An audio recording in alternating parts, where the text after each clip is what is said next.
किताबें झांकती हैं बंद अलमारी के शीशों से, बड़ी हसरत से तकती हैं। महीनों अब मुलाकात नहीं होती। जो शामें उनकी सोहबत में कटा करती थीं, अब अक्सर गुजर जाती हैं कंप्यूटर के पर्दों पर। ज़बां पर जो जायका आता था, जो सवा पलटने का, अब उंगली क्लिक करने से बस झपकी गुजरती है। गुलजार साहब कहते हैं और बहुत खूबसूरत कहते हैं। कुछ यही विषय है हमारी आज की बातचीत का। इंटरनेट के युग में पुस्तक प्रकाशन की संभावनाएं और चुनौतियां। इस विषय पर बात करने के लिए आज हमारे साथ हैं वाणी प्रकाशन से अदिति महेश्वरी गोयल। इनसे आज हमारी बातचीत है इस विषय पर। आपका हमारे स्टूडियोज में बहुत बहुत स्वागत। नमस्कार, बहुत धन्यवाद मुझे आमंत्रित करने के लिए। बहुत शुक्रिया। तो पहला जो सवाल मेरे जहन में आ रहा है वो ये है कि हम कहते हैं कि जब आपके साथ किताबें होती हैं तो आप कभी भी अकेले नहीं होते, और किताबें आपकी सबसे बड़ी दोस्त हैं, और एक किताब 100 जो आपके फ्रेंड्स हैं उनके बराबर होती हैं, हमेशा आपके साथ रहती हैं, आपको गाइड करती हैं। लेकिन इंटरनेट की आभासी दुनिया में विचरते हुए लोग अपनी इस दोस्त को कुछ कुछ भूलने लगे हैं। क्या कहेंगी आप? देखिए, मुझे ऐसे लगता है कि पिछले दशक में ये बहुत बड़ा चैलेंज हम सबके सामने दिख रहा था कि जो जनरेशन जेड अल्फा है वो किताबों से थोड़ी दूर होती जा रही है, और उनका इंटरनेट के प्रति रुझान और इंटरनेट पे जो एप्स हैं उनके प्रति रुझान ज़्यादा बढ़ता जा रहा है। लेकिन दशक के अंत तक आते आते, यानी 18, 19, 20, 2018, 2019, 2020 तक आते आते हमने ये देखा कि युवाओं के बीच पुस्तकें नए रूप से लोकप्रिय हो गई हैं। ये हमें दिखाई देता है पुस्तक मेलों में जी। और सोशल मीडिया पर पुस्तकों के ऊपर जिस तरह की बातचीत हो रही है, स्तरीय भी और कुछ गैर स्तरीय भी, उससे यह तो कम से कम पता चलता है कि किताबें तो पलट रहे हैं। और दूसरी बात ये कि सोशल मीडिया और इंटरनेट के जरिए हमें ऐसे पाठक भी मिले हैं जो हमें कभी पता ही नहीं थे कि हमारे पाठक हैं। कुल मिलाकर मुझे ऐसे लगता है कि पुस्तक की अवधारणा, जो हम जिल्द के बीच में जो कुछ लिखा है बस वही पुस्तक है, हमें उसको री इन्वेंट करना होगा।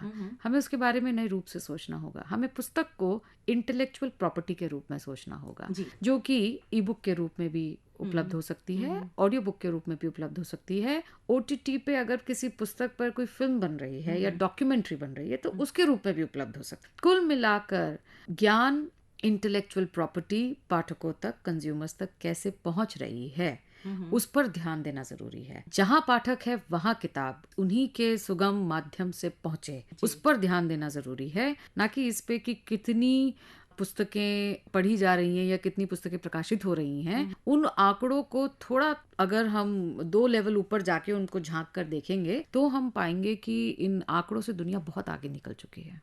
जी। तो ये तो आपने बहुत खूबसूरत बात कही, लेकिन यहाँ मैं ये बात ज़रूर आपसे पूछना चाहूँगी कि पहले एक वक्त होता था कि किताबें घर में आ रही हैं, हर तरह की किताबें आ रही हैं, उनको बड़े शौक से पढ़ा जा रहा है। कहीं पे भी अगर आपने किसी को पुरस्कार देना हो या सम्मान देना हो तो किताबों के रूप में उनको दिया जाता था। लेकिन जिस तरह से अभी हम बात कर रहे हैं कि आज हर चीज़ डिजिटल हो गई है, और जो किताब की जो महक है, किताब की जो खुशबू जिसे हम कहते हैं, जब वो हाथ में लेते हैं, उसके पन्ने पलटते हैं तो इतना खूबसूरत सा एक पीस मिलता है ना, वो पीस आपको डिजिटल प्लेटफॉर्म पे इतना नहीं मिलता। तो किताबें पढ़ने और डिजिटल माध्यम से पढ़ने में अब क्या फर्क महसूस करें? देखिए, पुस्तकें तोहफों के रूप में और पुस्तकें परिवार का अभिन्न अंग बने, ये जो पूरी सामाजिक और पारिवारिक प्रक्रिया थी, ये लगभग 90 के दशक में जब लिबरलाइजेशन हुआ और नए प्रकार के उद्योग खड़े हुए, नई नौकरियों का समाज में उद्दोलन हुआ, तो वहाँ सामाजिक तौर पे समझ आया कि इंटरनेट भी जानना जरूरी है, कंप्यूटर भी जानना जरूरी है, कंप्यूटर के जो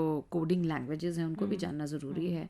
तो थोड़ा थोड़ा बदलाव वो दशक जो 2 थे, 90 से 2000 और 2000 से 2010, हम डिजिटाइजेशन को समझ रहे थे सामाजिक तौर। कुछ लोग, मुझे याद है आज भी 2007-8 में लगभग सभी साहित्यिक उत्सवों में या साहित्यिक शामों में ये बातें पूरे देश में हो रही थी कि अब ई बुक आ गई हैं तो अब मुद्रित किताबों का क्या होगा, और अब युवा पीढ़ी पुस्तकें नहीं पढ़ रही है, उनको सब कुछ पका पकाया चाहिए, लेखकों को गहराई से जानना नहीं चाहते हैं, पुस्तकों को गहराई से जानना नहीं चाहते हैं। तो ये बड़े सवाल खड़े हो रहे थे। लेकिन मैं फिर से वही बात कहूंगी कि बहुत निराशावान होने की आवश्यकता बिल्कुल नहीं है, क्योंकि युवा पढ़ रहे हैं ऐसा हमें लगता है, और उनके हिसाब से पुस्तकें तैयार की जाएं तो वो ज़रूर पढ़ते हैं। आपका मार्केटिंग नेटवर्क कितना बड़ा है एज अ पब्लिशिंग हाउस, वो बड़ा मैटर करता है। उस पर बहुत चीज़ें निर्भर करती हैं। आप कितने खांचे सांचे तोड़कर अपने पाठकों के पास पहुंचते हैं, नए पाठक बनाते हैं, उस पर भी बहुत कुछ निर्भर करता है। पुरुष महिलाओं से 3 गुना ज़्यादा हैं। ये ग्लोबल ट्रेंड है। ऐसा क्यों है लेकिन? इसके पीछे कुछ अलग प्रकार के कारण हैं। नंबर 1, महिलाएं सोशल मीडिया पर कंटेंट क्रिएटर कम हैं और कंजम्पशन ओरिएंटेड पार्टिसिपेंट ज़्यादा हैं। कंटेंट क्रिएटर कम कम है। सोशल मीडिया के कुछ चैनल्स की अगर मैं बात करूं तो वहाँ अभी पिछले दशक तक जो कंटेंट आ रहा था वो या तो मीम्स होते थे, या सोशो पॉलिटिकल कंटेंट होते थे, या फिर सामाजिक कंटेंट, अध्यात्म से जुड़े कंटेंट, या लाइफस्टाइल से जुड़े कंटेंट, या हमने जो एक पारी शुरू की 2008 में वो था साहित्यिक कंटेंट की। उस समय पेज नहीं बनते थे, उस समय अकाउंट बनाया जाता था। पेज बनना शुरू हुआ 2012 से। वहाँ से हमने ये देखना शुरू किया कि महिलाएं बहुत पैसिव पार्टिसिपेंट हैं। अब चित्रों का ज़माना है, वीडियोस का ज़माना है, और उसमें हम देखते हैं कि कई सोशल मीडिया प्लेटफॉर्म पर अभी जो अधिकांश महिलाएं जो पार्टिसिपेंट हैं बौद्धिक विचारधाराओं से जुड़े कंटेंट के साथ बहुत कम दिखी जाती हैं। वो अब मेकअप, ड्रेसिंग अप, कपड़े, लाइफस्टाइल से जुड़ी हुई चीज़ें, इनमें एक बहुत बड़ा ये मार्केट है जिसको महिलाएं ही ड्राइव कर रही हैं, और महिलाएं ही सबसे बड़ी इनकी कंज्यूमर कस्टमर भी हैं। लेकिन जहाँ पर ओपिनियन मेकिंग की बात आती है, जहाँ पे राष्ट्रीय अंतर्राष्ट्रीय स्तर पर मुखर होकर बोलने की बात आती है, वहाँ यह अनुपात 3:1 हो जाता है। ये इतना शॉकिंग है, और ये ग्लोबल रिपोर्ट है। ये आप देखिए कि हमें लगता है कि आधी आबादी, मुझे नहीं लगता आधी आबादी की बात हो रही है, ये 1/3 आबादी की बात हो रही है, क्योंकि 1/3 को आधे करने में अभी बहुत समय लगेगा। पेपर पे है शायद, लेकिन जो प्रैक्टिकल ग्राउंड रियलिटीज़ हैं वो ये। अगर अक्क महादेवी और मीराबाई और सभी सामाजिक चेतना और सामाजिक रूढ़ियों को चुनौती नहीं दी होती तो आज शायद हम समझ ही नहीं पाते कि जकड़न किसे कहते हैं। इवन लल्लेश्वरी जी, जिनको बहुत कम लोग, या हब्बा खातून की अगर हब्बा हम बात खातून, करें, हब्बा खातून की कविताएं हमने प्रकाशित की, और इतनी पसंद की गई हिंदी में, बिल्कुल इतनी पसंद की गई। और सोचिए कि केसर के फूल तक पे उन्होंने कविताएं लिखी हैं, और किस तरीके से वादियों को जन जन तक पहुंचाया 16वीं है। सदी की, she was the first romantic poets of Kashmir. Yes, और लल्लेश्वरी 14th सेंचुरी में थी, 16th सेंचुरी में हब्बा खातून, और 14th सेंचुरी में लल्लेश्वरी। तो आप ये देखिए कि प्रोफेसर पी जयरामन, जिन्होंने भारतीय विद्या भवन न्यूयॉर्क की स्थापना की, उन्होंने आड़वार संतों की तमिल कविताओं को, उनके सूक्तियों को हिंदी और अंग्रेजी में पहली बार 11 वॉल्यूम्स में अनुदित किया, और वो संत वाणी के रूप से प्रकाशित हुआ। उनके साहित्य को, उनके जीवन की तपस्या को सम्मानित करने के लिए उन्हें पद्मश्री से भी सम्मानित किया गया। और जब हम उनकी कविताएं आड़वार संतों की पढ़ते हैं, जो कि कितनी सदियों पुरानी है, कम से कम 6-7 सदियों पुरानी है, हम देखते हैं कि वो हमसे ज्यादा आधुनिक थे क्या संत। बिल्कुल, हमें खुद को आलोचनात्मक दृष्टि में रखे बिना हम चूक नहीं सकते, क्योंकि उनका वैश्विक दृष्टिकोण, उनका वासुदैव कुटुंबकम की पूरी विचारधारा को समझने की शक्ति और सामाजिक रूढ़ियों को चुनौती देने का साहस, मुझे लगता है कि दमित होता चला गया जैसे जैसे पीढ़ियां आगे बढ़ती चली गई। मुझे लगता है आज भी सोशल मीडिया पर अगर जो सबसे ज्यादा पढ़े जाते हैं तो वो ये संत ही पढ़े जाते हैं। अब मैं थोड़ा हटके एक सवाल आपसे पूछना चाहती हूँ कि किसी भी किताब की सफलता का मापदंड क्या होता है, क्या कहेंगी? सफलता की परिभाषा अलग अलग लोगों के लिए अलग होती हैं। तो सफलता का अगर सेल्स मापदंड है, कितनी की प्रतियां बिकी, कितने समय में बिकी, तो ये उसके मापदंड होते हैं। एक सफलता का मापदंड होता है कि तत्कालीन समकालीन परिप्रेक्ष्य में किताब को सफलता लेखक को नहीं मिली, लेकिन आने वाली पीढ़ियों ने एकदम से कहीं से किसी ने डिस्कवर किया उस लेखक को या उनके कलाम को, और एकदम से उनकी मृत्यु के कई वर्ष बाद वो उभर के आते हैं। तो एक सफलता का मापदंड ये भी होता है। तो सफलता की परिभाषा किसके लिए क्या है, उस पर डिपेंड करता है कि वो कितनी किताब सफल है। अगर कोई महिला अपनी पुस्तक प्रकाशित कराना चाहे तो उसे किन किन फॉर्मेलिटीज से गुजरना पड़ेगा? देखिए, प्रकाशन प्रक्रिया किसी भी रूप में किसी जेंडर में भेदभाव नहीं करती। अब ये बात तो सही है और सत्य है, परम सत्य है हम्म। कि महिलाओं के सामने सामाजिक और व्यक्तिगत चुनौतियां ज्यादा हैं। बिल्कुल। तो ऐसा ही कुछ लेखनी के साथ होता है कि हर व्यक्ति के अंदर अभिव्यक्ति तो होती है, लेकिन उसको ट्रेनिंग की जरूरत है। A rough draft can not be a book. को लगता है कि आप अपने रफ ड्राफ्ट पे काम करने के लिए तैयार नहीं हैं, यही बेस्ट है, तो फिर आप जिन लोगों को देखकर उन्हें अपना आदर्श मानकर लेखक बनना चाहते हैं, तो समझिए कि उनके जीवन के संघर्ष को भी गौर से देखिए। वो उनका पहला ड्राफ्ट किताब नहीं बनी है। नहीं, बिल्कुल नहीं, तो बिल्कुल सही कह रही वो हैं। मेहनत करने के लिए यदि कोई भी महिला तैयार है और यदि उनकी अभिव्यक्ति में कुछ नयापन है, सच्चाई है और आधी आबादी का सत्य है, जो कि असल में मुझे दिखता है कि बहुत बड़ा सत्य है और बहुत कटु सत्य है। कई बार ऐसा भी होता है कि आपकी किताब छप गई है, लेकिन प्रचार प्रसार की अगर हम बात करते हैं, कोई इस अभाव में जो किताब है सामने नहीं आ पाती, तो इसके लिए क्या क्या करना चाहिए? एज एन एक्सपर्ट आप क्या कहेंगे? सबसे पहले लेखक के पास अपने पाठक, अगर नए लेखक हैं, सबसे पहली बार जो प्रकाशित हो रहे हैं, उनको इंट्रोड्यूस करने की बहुत बड़ी जिम्मेदारी प्रकाशक के पास होती है, क्योंकि बुक सेलर्स से लेकर बुक डिस्ट्रीब्यूटर्स तक ये जो बैक स्टेज का पूरा इकोसिस्टम है, उधर बाढ़ है किताबों की। वहाँ हर किताब पे प्रकाशक चाहता है कि बुक सेलर, एडिटर, रिव्यूअर, अखबार, समीक्षक, इन्फ्लुएंसर्स अब तो सब उन किताबों पर ध्यान दें, लेकिन वो भी कितनी किताबों पर ध्यान देंगे? तो ऐसे में जब मैं कहती हूँ कि सोशल मीडिया एक बहुत बड़ा माध्यम है जहाँ आप अपनी पर्सनल ब्रांडिंग पे काम कर सकते हैं। दूसरा, प्रकाशक का ब्रांड तो आपके साथ, जिस प्रकाशक से आप जुड़े हैं उनका ब्रांड वैल्यू का बेनिफिट तो आपको मिलता ही है। तीसरा, कंसिस्टेंसी बहुत जरूरी है। पुस्तक आते ही ओवरनाइट सक्सेस किसी को नहीं मिलती, बहुत कम होता। और देखिए, हिंदी का प्रचार तंत्र और अंग्रेजी के प्रचार तंत्र में बहुत फर्क है। अंग्रेजी के कई अखबारों में आज भी पूरे पूरे पन्ने, पूरे पूरे मध्य पन्ने या एडिटोरियल पृष्ठ किताबों को समर्पित होते हैं, जबकि हिंदी में ये सिकुड़ते सिकुड़ते सिकुड़ते कॉलम बन के रह गया है। बस कॉलम में भी क्या, छोटा कॉलम ना, पूरा नहीं मिलता है। तो ऐसे में हमें क्या करना चाहिए? ऐसे में हमें डिजिटल माध्यम का भरपूर सहारा लेना चाहिए।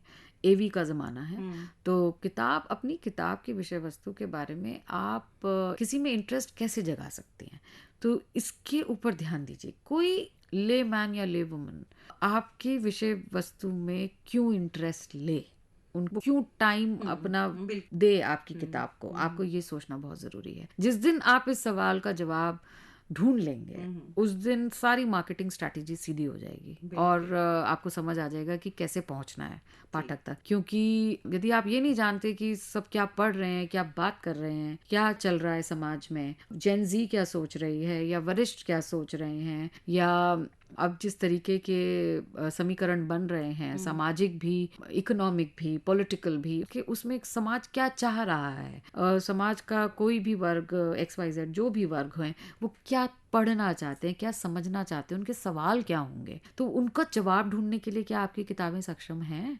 प्रकाशक और लेखक एक दूसरे के पूरक हैं, तो क्या किया जाए कि दोनों एक दूसरे तक बहुत आसानी से पहुंचे, ताकि एक अच्छी किताब लोगों तक पहुंच सके? प्रकाशक और लेखक दरअसल एक ही साइड पे हैं, वो एक ही टीम है, और जिस टीम के साथ वो खेल रहे हैं वो दरअसल पाठक हैं। तो हमें मैच बहुत अच्छा खेलना है और इसमें जीत उसी की होती है जो किताबों को बहुत सुंदर तरीके से अपने गोल तक पहुंचा देता है। तो ये अलग प्रकार की स्पर्धा है, इसमें हार का तो कोई मतलब ही नहीं है। प्रकाशक तक सीधे पहुंचने का सबसे अच्छा तरीका है सोशल मीडिया और ईमेल्स। आप अपनी पांडुलिपि के बारे में कवरिंग नोट बहुत अच्छा बनाएं। उस कवरिंग नोट में आप संपादक को या प्रकाशक को वो पत्र लिखें और उसमें पुस्तक के बारे में क्या खास है उसको रेखांकित कर, उसकी रूपरेखा के बारे में विस्तृत एक परिचय देते हुए सारांश और कुछ पुस्तक अंश, पूरी पांडुलिपि नहीं, ये एक पत्र बना के जरूर भेज। कई बार जो एक तीसरा तरीका है वो है पुस्तक कमीशनिंग का, कि एक लेखक की रेपुटेशन ऐसी है कि लाइन लगा के प्रकाशक उनके पीछे पड़े हैं और हम उनसे गुजारिश कर सकते हैं कि आप हमारे लिए ये तैयार करके दीजिए। तो ये भी एक बहुत बड़ा तरीका है जो सदियों से चला आ रहा है, जहाँ पे वरिष्ठ, स्थापित या फिर नए लेखकों में से भी जो बहुत ब्राइट नज़र आ रहे हैं उनको हम किताबें कमीशन करते हैं। लेकिन हमें खुशी इस बात की है कि अब जो पहली बार जो कॉलेज में बच्चा या बच्ची पढ़ रही है वो अपने प्रकाशक को बहुत दूर नहीं पा रही है, कच्चा पक्का जैसा भी मसौदा है उसे लिख कर भेज रही है। तो ये मुझे लगता है एक डर तो खत्म हुआ है कि कैसे संपादक होंगे, हम्म। वो क्या सोचेंगे, उन तक पहुंचेगा कि हम्म। नहीं पहुंचेगा, क्या हम संपादक तक पहुंच रही हैं चीजें। बिल्कुल पहुंच रही हैं। ये पूरा इन एडिटोरियल डिपार्टमेंट में लोग 2 डेस्क कम से कम इसी काम के लिए डेडिकेटेड हैं हम्म। कि जो पांडुलिपियां आ रही हैं उस हम्म। पे 2 से 3 सप्ताहों में आप हम्म। जवाब दे के ख़त्म करें। आप करना चाहते हैं उस पे काम या नहीं करना चाहते हम्म। हैं। तो बाकायदा जो भी पांडुलिपि आ रही है, और मैं इसलिए आपके इस मंच से ये बात अपने युवा पाठकों तक पहुंचाना चाहती हूँ कि पूरी जिम्मेदारी से भेजिए, बिल्कुल। क्योंकि यूं मत समझिए कि गया तो कोई पढ़ नहीं रहा है, हम लोग बिल्कुल। पढ़ रहे हैं। बिल्कुल। क्योंकि कई बार ये होता है कि अभी नहीं तो बाद में वो कुछ नया लिख के भेजते बिल्कुल। हैं, लेकिन रिकॉर्ड में तो पुरानी होती है। तो बिल्कुल। हम उसको भी देखते हैं कि कितना इम्प्रूवमेंट आया है, हम्म। कुछ नया आया है या क्या हुआ बहुत है। खूबसूरत। तो बहुत अपनी लेखनी के प्रति पूरा सम्मान रखिए, बहुत पूरी खूबसूरत। ईमानदारी रखिए बहुत खूबसूरत। और भेजिए हमें। जी, एक सवाल मैं ये जानना चाहती हूँ कि अगर किसी ने अपनी किताब कहीं और से प्रकाशित करवा दी हो और उस किताब को अगर किसी और प्रकाशन से प्रकाशित करवाना चाहें तो क्या ऐसा हो सकता है? ऐसा तभी हो सकता है जब पुस्तक पूरी रूप से बाजार से विड्रॉ हो, जो कि अब ऑनलाइन सेल्स के ज़माने में बड़ा मुश्किल होता है। बिल्कुल। दूसरी बात ये कि जो इंटरनेशनल स्टैंडर्ड बुक नंबर है, हम्म। हम्म। ISBN, हम्म। वो हर संस्था को सरकार से यूनिक नंबर इशू हम्म। होता है हर हम्म। किताब के लिए। तो ये एक यूनिक नंबर है जिसके बिना पुस्तक एक लीगल एंटिटी नहीं मानी जाती। हम्म। तो जब आप प्रकाशक बदलते हैं तो आपको ISBN नंबर भी बदलना होता हम्म। है। अगर हालांकि मुझे ऐसे लगता है कि अधिकांश प्रकाशक अपना बेस्ट देते हैं हर पुस्तक के लिए, बिल्कुल।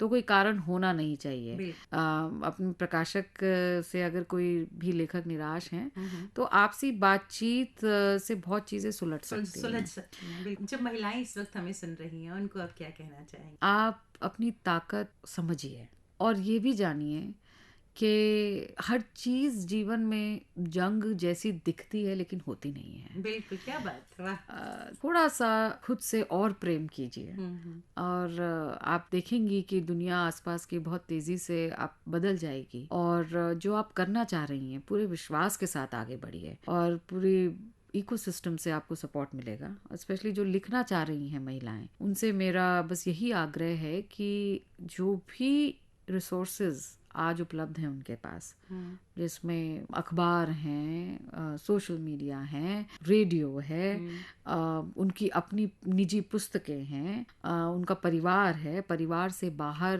बुद्धिजीव हैं जिनको वो फॉलो करती हैं, जिनसे वो बात करना चाहती हैं, उन सब को सहेजें और उसे व्यर्थ ना जाने दें। क्या एक भी क्षण अपने जीवन का व्यर्थ ना जाने दें, क्योंकि 2/2 ही 4 होंगे। तो आप 2 में 2 जोड़ते रहिए, जरूर कुछ ना कुछ गिनती आगे बढ़ जाएगी। बहुत खूबसूरत बात कही। आप हमारे स्टूडियो में आई और आपने इतनी अच्छी जानकारी बांटी। आपका बहुत बहुत धन्यवाद।